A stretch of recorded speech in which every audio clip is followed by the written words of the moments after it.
제39장. 산염소가 새끼치는 때를 네가 아느냐? 암사슴이 새끼 낳는 것을 네가 본 적이 있느냐? 그것이 몇 달 만에 만삭이 되는지 아느냐? 그 낳을 때를 아느냐? 그것들은 몸을 구부리고 새끼를 낳으니 그 괴로움이 지나가고 그 새끼는 강하여져서 빈들에서 크다가 나간 후에는 다시 돌아오지 아니하느니라. 누가 들나귀를 놓아 자유롭게 하였느냐? 누가 빠른 나귀에 매인 것을 풀었느냐? 내가 들을 그것의 집으로 소금 땅을 그것이 사는 처소로 삼았느니라. 들나귀는 성읍에서 찌끄리는 소리를 비웃나니 나귀 치는 사람이 지르는 소리는 그것에게 들리지 아니하며 초장 언덕으로 두루다니며 여러 가지 푸른 풀을 찾느니라. 들소가 어찌 기꺼이 너를 위하여 일하겠으며 내 외양간에 머물겠느냐? 내가 능히 줄로 매어 들소가 이랑을 갈게 하겠느냐? 그것이 어찌 골짜기에서 너를 따라 쏘래를 끌겠느냐? 그것이 힘이 세다고 내가 그것을 의지하겠느냐? 내 수고를 그것에게 맡기겠느냐? 그것이 내 곡식을 줍으로 실어오며 내 타작마당의 곡식 모기를 그것에게 의탁하겠느냐? 타조는 즐거이 날개를 치나 학의 깃털과 날개가 깼느냐? 그것이 알을 땅에 버려두어 흙에서 도어지게 하고 발에 깨어질 것이나 들짐승에게 밟힐 것을 생각하지 아니하고 그 새끼에게 모질게 대함이 제 새끼가 아닌 것처럼 하며 그 고생한 것이 헛되게 될지라도 두려워하지 아니하나니 이는 하나님이 지혜를 베풀지 아니하셨고 총명을 주지 아니함이라. 그러나 그것이 몸을 떨쳐 뛰어갈 때에는 말과 그 위에 탄 자를 우습게 여기느니라. 말에 힘을 네가 주었느냐? 그 목에 흩날리는 갈기를 네가 입혔느냐? 네가 그것으로 메뚜기처럼 뛰게 하였느냐? 그 위험스러운 콧소리가 두려우니라. 그것이 골짜기에서 발굽질하고 힘있음을 기뻐하며 앞으로 나아가서 군사들을 맞되 두려움을 모르고 겁내지 아니하며 칼을 대할지라도 물러나지 아니하니 그의 머리 위에서는 화살통과 빛나는 창과 투창이 번쩍이며 땅을 삼킬듯이 맹렬히 성내며 나팔소리에 머물러 서지 아니하고 나팔소리가 날 때마다 힝힝 울며 멀리서 싸움 냄새를 맡고 지휘관들의 호령과 외치는 소리를 듣느니라. 내가 떠올라서 날개를 펼쳐 남쪽으로 향하는 것이 어찌 내 지혜로 말미암음이냐? 독수리가 공중에 떠서 높은 곳에 보금자리를 만드는 것이 어찌 내 명령을 따르느냐?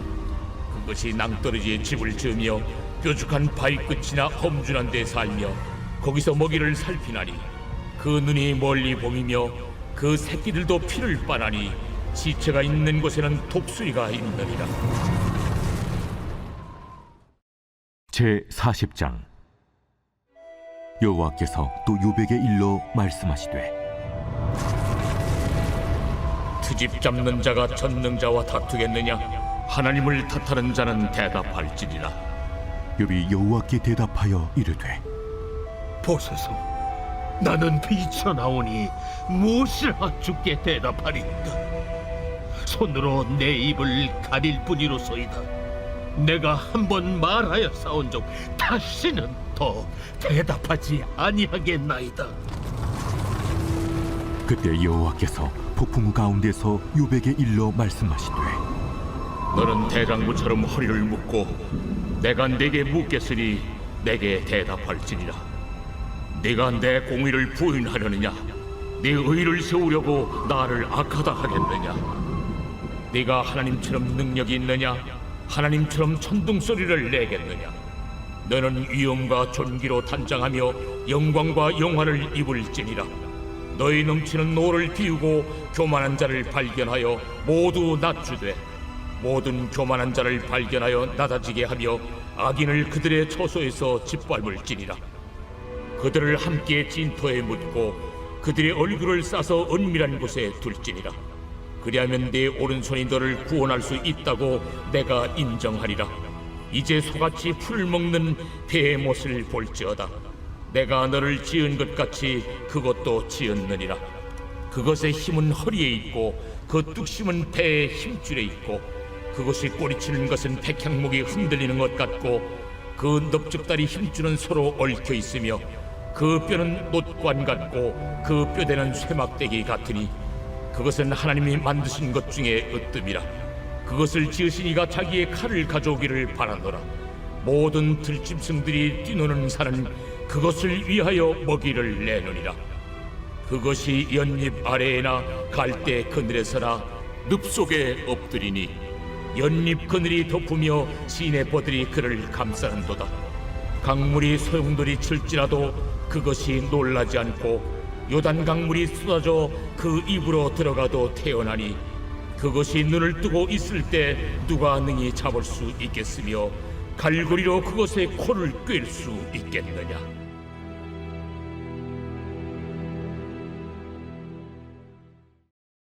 제 41장. 네가 낚시로 리워야단을 끌어낼 수 있겠느냐? 노끈으로 그 혀를 맬 수 있겠느냐? 너는 밧줄로 그 코를 꿰일 수 있겠느냐? 갈고리로 그 아가미를 꿰일 수 있겠느냐? 그것이 어찌 내게 계속하여 간청하겠느냐? 부드럽게 내게 말하겠느냐? 어찌 그것이 너와 계약을 맺고 너는 그를 영원히 종으로 삼겠느냐? 네가 어찌 그것을 새를 가지고 놀듯 하겠으며 네 여종들을 위하여 그것을 내어두겠느냐? 어찌 장사꾼들이 그것을 놓고 거래하겠으며 상인들이 그것을 나누어 가지겠느냐? 내가 능히 많은 창으로 그 가죽을 찌르거나 작사를 그 머리에 꽂을 수 있겠느냐? 내 손을 그것에게 얹어보라. 다시는 싸울 생각을 못하리라. 참으로 잡으려는 그의 희망은 헛된 것이니라. 그것의 모습을 보기만 해도 그는 기가 꺾이리라. 아무도 그것을 격동시킬 만큼 담대하지 못하거든 누가 내게 감히 대항할 수 있겠느냐? 누가 먼저 내게 주고 나로 하여금 갚게 하겠느냐? 온 천하에 있는 것이 다 내 것이니라. 내가 그것의 지체와 그것의 큰 용맹과 늠름한 체구에 대하여 잠잠하지 아니하리라.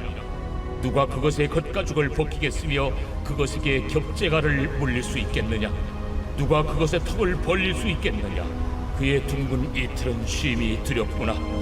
그의 질비한 비늘은 그의 자랑이로다. 튼튼하게 봉인하듯이 닫혀있구나. 그것들이 서로 달라붙어 있어 바람이 그 사이로 지나가지 못하는구나. 서로 이어져 붙었으니 능히 나눌 수도 없구나. 그것이 재채기를 한즉 빛을 발하고 그것의 눈은 새벽의 눈꽃 불빛 같으며 그것의 입에서는 횃불이 나오고 불꽃이 튀어나오며 그것의 콧구멍에서는 연기가 나오니 마치 갈대를 태울 때 솥이 끓는 것과 같구나. 그의 입김은 숯불을 지피며 그의 입은 불길을 뿜는구나. 그것의 힘은 그의 목덜미에 있으니 그 앞에서는 절망만 감돌 뿐이구나. 그것의 살껍질은 서로 밀착되어 탄탄하며 움직이지 않는구나. 그것의 가슴은 돌처럼 튼튼하며 맷돌 아랫짝같이 튼튼하구나. 그것이 일어나면 용사라도 두려워하며 달아나리라. 칼이 그에게 꽂혀도 소용이 없고 창이나 투창이나 화살촉도 꽂히지 못하는구나. 그것이 쇠를 지푸라기같이 놋을 썩은 나무같이 여기니 화살이라도 그것을 물리치지 못하겠고 물맷돌도 그것에게는 겨같이 되는구나. 그것은 몽둥이도 지푸라기같이 여기고 창이 날아오는 소리를 우습게 여기며 그것의 아래쪽에는 날카로운 토기 조각 같은 것이 달려있고 그것이 지나갈 때는 진흙바닥에 도리깨로 친 자국을 남기는구나. 깊은 물을 솥에 물이 끓음 같게 하며 바다를 기름병같이 다루는도다. 그것의 뒤에서 빛나는 물줄기가 나오니 그는 깊은 바다를 백발로 만드는구나. 세상에는 그것과 비할 것이 없으니 그것은 두려움이 없는 것으로 지음받았구나. 그것은 모든 높은 자를 내려다보며 모든 교만한 자들에게 군림하는 왕이니라. 제 42장. 욥이 여호와께 대답하여 이르되 주께서는 못하실 일이 없사오며 무슨 계획이든지 못 이루실 것이 없는 줄 나오니 무지한 말로 이치를 가리는 자가 누구니까? 나는 깨닫지도 못한 일을 말하였고 스스로 알 수도 없고 헤아리기도 어려운 일을 말하였나이다. 내가 말하겠사오니 주는 들으시고 내가 주께 묻겠사오니 주여 내게 알게 하옵소서. 내가 주께 대하여 귀로 듣기만 하였사오나 이제는 눈으로 주를 배움나이다. 그러므로 내가 스스로 거둬들이고 티끌과 재 가운데서 회개하나이다. 여호와께서 욥에게 이 말씀하신 후에 여호와께서 대만 사람 엘리바스에게 이르시되 내가 너와 네 두 친구에게 노하나니 이는 너희가 나를 가리켜 말한 것이 내 종 욥의 말 같이 옳지 못함이니라. 그런즉 너희는 수소 7과 순양 7을 가지고 내 종 욥에게 가서 너희를 위하여 번제를 드리라. 내 종 욥이 너희를 위하여 기도할 것인즉 내가 그를 기쁘게 받으리니 너희가 우매한 만큼 너희에게 갚지 아니하리라. 이는 너희가 나를 가리켜 말한 것이 내 종 욥의 말같이 옳지 못함이라. 이에 대만 사람 엘리바스와 수아 사람 빌닷과 나아마 사람 소발이 가서 여호와께서 자기들에게 명령하신 대로 행하니라. 여호와께서 욥을 기쁘게 받으셨더라. 욥이 그의 친구들을 위하여 기도할 때 여호와께서 욥의 곤경을 돌이키시고 여호와께서 욥에게 이전 모든 소유보다 갑절이나 주신지라. 이에 그의 모든 형제와 자매와 이전에 알던 이들이 다 와서 그의 집에서 그와 함께 음식을 먹고 여호와께서 그에게 내리신 모든 재앙에 관하여 그를 위하여 슬퍼하며 위로하고 각각 게시타 하나씩과 금고리 하나씩을 주었더라. 여호와께서 욥의 말년에 욥에게 처음보다 더 복을 주시니 그가 양 14,000과 낙타 6,000과 소 1,000여리와 암낙이 1,000을 두었고 또 아들 7과 딸 3을 두었으며 그가 첫째 딸은 여미마라 이름하였고 둘째 딸은 그시아라 이름하였고 셋째 딸은 게렌합북이라 이름하였으니 모든 땅에서 욥의 딸들처럼 아리따운 여자가 없었더라. 그들의 아버지가 그들에게 그들의 오라비들처럼 기업을 주었더라.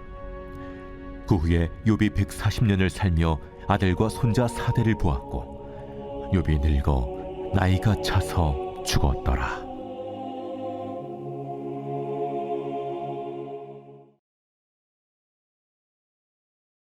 제28편 다윗의 시.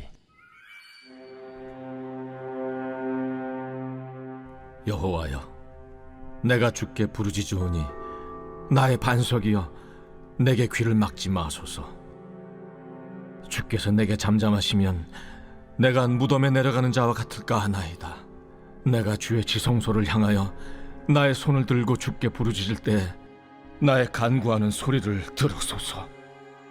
악인과 악을 행하는 자들과 함께 나를 끌어내지 마옵소서. 그들은 그 이웃에게 화평을 말하나 그들의 마음에는 악독이 있나이다. 그들이 하는 일과 그들의 행위가 악한 대로 갚으시며 그들의 손이 지은 대로 그들에게 갚아 그 마땅히 받을 것으로 그들에게 갚으소서. 그들은 여호와께서 행하신 일과 손으로 지으신 것을 생각하지 아니하므로 여호와께서 그들을 파괴하고 건설하지 아니하시리로다. 여호와를 찬송하며 내 간구하는 소리를 들으심이로다. 여호와는 나의 힘과 나의 방패이시니 내 마음이 그를 의지하여 도움을 얻었도다. 그러므로 내 마음이 크게 기뻐하며 내 노래로 그를 찬송하리로다. 여호와는 그들의 힘이시요 그의 기름 부음 받은 자의 구원의 요새이시로다. 주의 백성을 구원하시며 주의 산업에 복을 주시고 또 그들의 목자가 되시어 영원토록 그들을 인도하소서.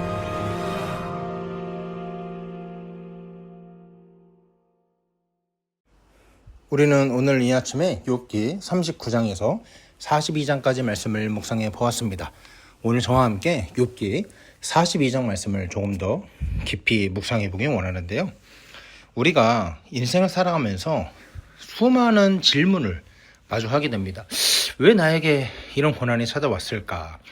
왜 하나님은 그래도 착하고 성실하게 살려는 나에게 이런 아픔을 주실까? 이런 질문들 다들 한 번쯤 해보지 않으셨어요?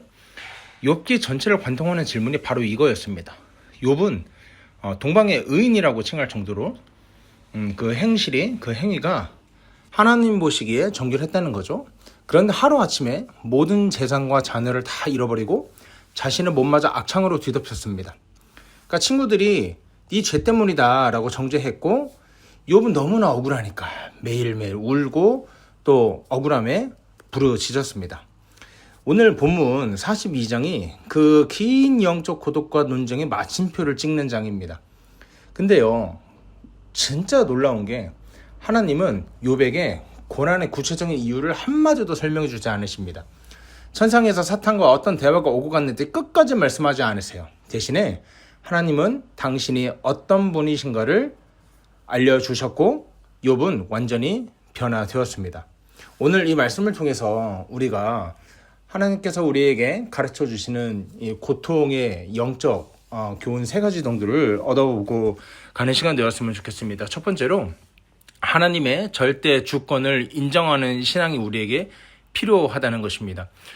42장 2절에 보면 이렇게 말씀하십니다. 주께서는 못하실 일이 없사오며 무슨 계획이든지 못 이루실 것이 없는 줄 압니다. 이렇게 말하고 있습니다.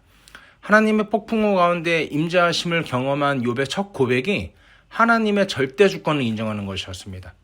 2절에 욥이 하나님께서 못하실 일이 없다, 어떤 계획이든지 못 이루실 것이 없다고 고백합니다. 그동안 이 욥이라는 사람은 자신의 지혜와 이상으로 하나님의 일하심을 판단하려 했습니다. 아니, 내가 지은 죄가 없는데 왜 이런 권한을 주십니까? 하나님과 변론하려고 했습니다. 하나님과 싸우려고 했습니다. 그러나 온 우주 만물을 창조하시고 운행하시는 하나님을 대면한 순간 자신의 생각이 얼마나 작고 또 미약했는지를 그가 깨닫게 되는 것입니다. 3절에서 뭐라고 하냐면 이렇게 말하고 있거든요. 깨닫지도 못한 일을 말하였고 스스로 알 수도 없고 헤아리기도 어려운 일을 말하였다. 이렇게 시인하고 고백하는 거거든요. 그러니까 내 뜻대로 인생이 풀리지 않을 때 우리는 하나님이 무능하거나 또 나를 좀 이렇게 거리를 주신다고 오해하는 경향이 좀 있거든요. 하지만 욥이 깨달은 게 뭡니까? 내 고난 뒤에도 하나님의 선하신 계획이 있다. 그리고 그 계획은 반드시 이루어진다는 거예요. 사랑하는 성도 여러분, 내 짧은 지혜로 하나님을 다 이해하려고 하지 마십시오. 이해되지 않아도 하나님은 여전히 선하시며 모든 것을 다스리고 계심을 믿는 것, 이것이 우리에게 필요하다는 것이죠. 그런가 하면 두 번째로, 귀로 듣는 신앙에서 눈으로 보는 신앙으로 나아갔다는 것입니다. 5절에 욥이 이렇게 고백합니다. 내가 주께 대하여 귀로 듣기만 하였사오나 이제는 눈으로 주를 배웁나이다. 이게 욥기 전체에서 가장 위대한 고백입니다. 이제는 눈으로 주를 배웁나이다. 그러니까 고난받기 전 욥은 하나도 부족함이 없던 사람 아니었습니까? 날마다 제사를 드렸고 율법 잘 지키고, 근데 그거는 귀로만 듣던 하나님, 즉 지식과 관습에 머물러 있던 신앙이었거든요. 그냥 영적인 어떻게 보면 결벽증이라고 할까요? 강박증이라고 할까요? 그런 것들에 머물러 있던 신앙이었다는 거죠. 내 삶이 평안할 때는요, 그 신앙으로 충분해 보였다는 거예요. 하지만 거친 광야와 같은 고난을 통과하면서 욥은 삶의 모든 껍데기가 벗겨진 채로 하나님을 1대1로 깊이 만나게 되었다는 거죠. 귀로만 듣던 추상적인 하나님이 아니라 내 삶에 실제적으로 역사하시는 하나님, 나를 살리시고 날 인도하시고 날 주관하시고 나에게 숨결을 불어넣으시는 하나님의 살아계심, 그것을 눈으로 보았다는 거예요. 그래서 6절에 이렇게 말하고 있습니다. 그러므로 내가 스스로 거두어드리고 티끌과 제 가운데에서 회개하나이다. 이렇게 말하고 있어요. 그러니까 하나님을 제대로 만나면 원망이 사라집니다. 오직 겸손한 예배와 회개만 남게 되더라. 사랑하는 여러분, 고난이 우리에게 아픔을 주는 것은 맞습니다. 고통이 우리에게 말할 수 없는 아픔을 주는 것도 맞습니다. 하지만 동시에요, 우리 신앙의 깊이를 완전히 뒤흔들어 놓고 완전히 바꾸어 놓는 통로가 된다는 것을 여러분 꼭 붙드셨으면 좋겠습니다. 지금 여러분 가운데 인생의 긴 밤을 지내고 계신 분이 있다면 귀로만 듣던 하나님을 눈으로 보게 하시는 영적 도약의 기회임을 하나님께서 허락하셨다는 것을 반드시 기억하는 저와 여러분 되었으면 참 좋겠습니다. 그런가 하면 마지막 세 번째로 용서와 중보를 통한 진정한 회복이 있었다는 것이죠. 10절 말씀에 보면 이렇게 말하고 있어요. 욥이 그의 친구들을 위하여 기도할 때 여호와께서 욥의 공경을 돌이키시고 여호와께서 욥에게 이전 모든 소유보다 갑절이나 주신지라. 하나님께서 욥을 위로하신 후에 욥을 정죄했던 세 친구를 향해서 굉장히 이렇게 맹렬히 진노하십니다. 그리고 그들에게 번제를 드리고 욥에게 가서 기도를 받으라고 명령하십니다. 그러니까 욥의 입장에서는 이 친구들이 자신에게 지울 수 없는 마음의 상처를 준 사람들이잖아요. 그렇죠? 가장 힘들 때 위로는커녕 죄인 취급을 했고 똑같이 손가락질했고 네가 죄 있으니까 여기는 고난을 받는 거다. 얼마나 마음을 아프게 했습니까? 그런데 욥이여 지금 하나님 말씀에 순종하여 그들을 위해 축복하며 중보 기도를 하고 있다는 겁니다. 여러분, 성경이 언제 욥의 공경이 돌이켜졌고 언제 갑절의 축복이 임했다고 말하고 있습니까? 10절을 보니까 욥이 그의 친구들을 위하여 기도할 때였다는 것. 욥의 환경이 먼저 바뀐 것이 아닙니다. 욥의 마음속에 있던 미움과 억울함이 사라지고 친구들을 품고 기도하는 사랑과 용서의 영성이 회복되었을 때 그때 비로소 하나님이 그의 모든 환경을 돌이키셨더라는 겁니다. 이후 하나님께서 욥에게 어떤 복을 주십니까? 갑절의 소유를 주셨고 다시 자녀의 복을 주셨고 장수의 복을 누리게 하셨다는 겁니다. 그런데 여러분, 우리가 여기서 한번 생각해 볼 것이 있습니다. 모든 자녀가 슬피 먼저 죽었고 또 그 자녀를 가슴속에 묻어야 되는 아비의 입장에서 다시 자녀를 주신다 한들 그것이 복일까? 여러분, 그것이 복입니까? 다시 자녀를 허락하시고 다시 물질을 허락하신다 한들 그 예전의 자녀가 잊혀지는 겁니까? 그럴 수 없는 거거든요. 그렇기 때문에 고난이라는 것은 하나님이 다시 회복해 주셨잖아, 괜찮아 로 결론이 나서는 안 된다는 거예요. 오늘 우리가 욥기를 마무리하면서 얻을 수 있는 결론은 무엇입니까?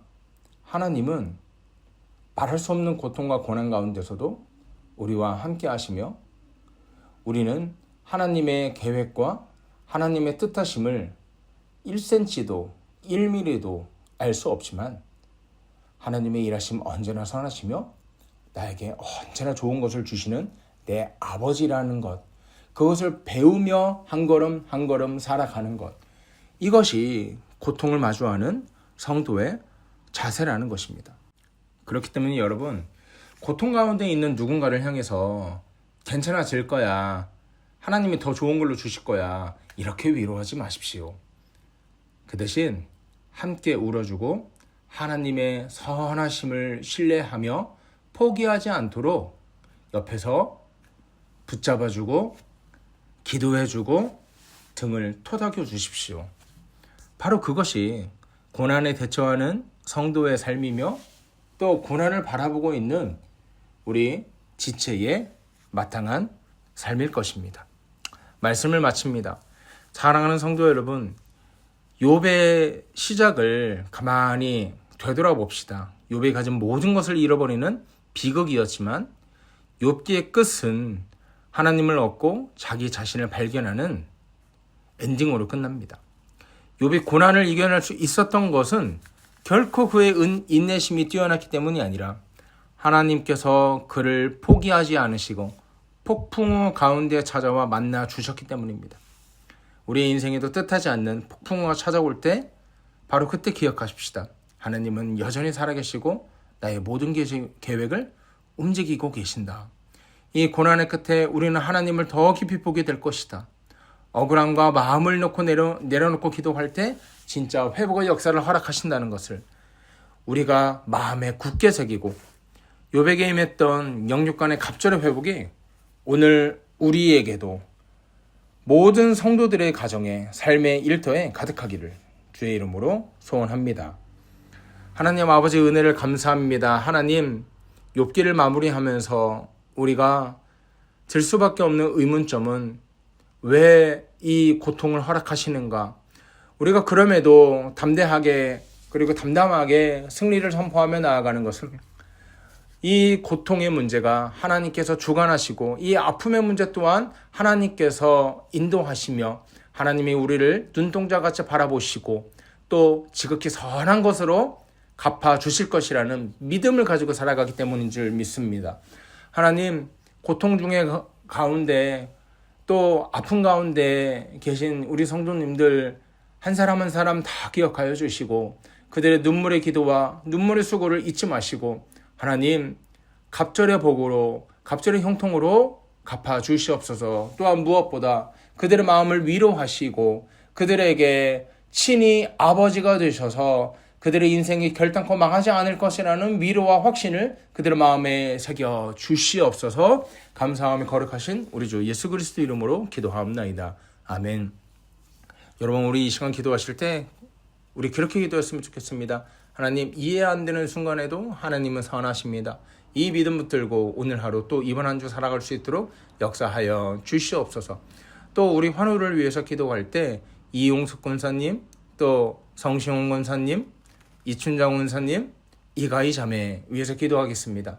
하나님, 환부가 깨끗하게 치료될 수 있도록 인도하여 주시옵소서. 재활하는 모든 과정 가운데 하나님께서 주관하시고 역사하여 주시옵소서. 그 치료 일정 가운데 하나님께서 주인 주시고 하나님께서 중간자 되셔서 치료하시는 하나님, 여호와 라파의 하나님을 온전히 경험할 수 있도록 인도하여 주시옵소서. 이렇게 기도하고요. 또 여러 가지 기도 제목 가지고 기도하신 후에 오늘 하루 힘차게 살아가길 주의 이름으로 소원합니다. 함께 기도하겠습니다.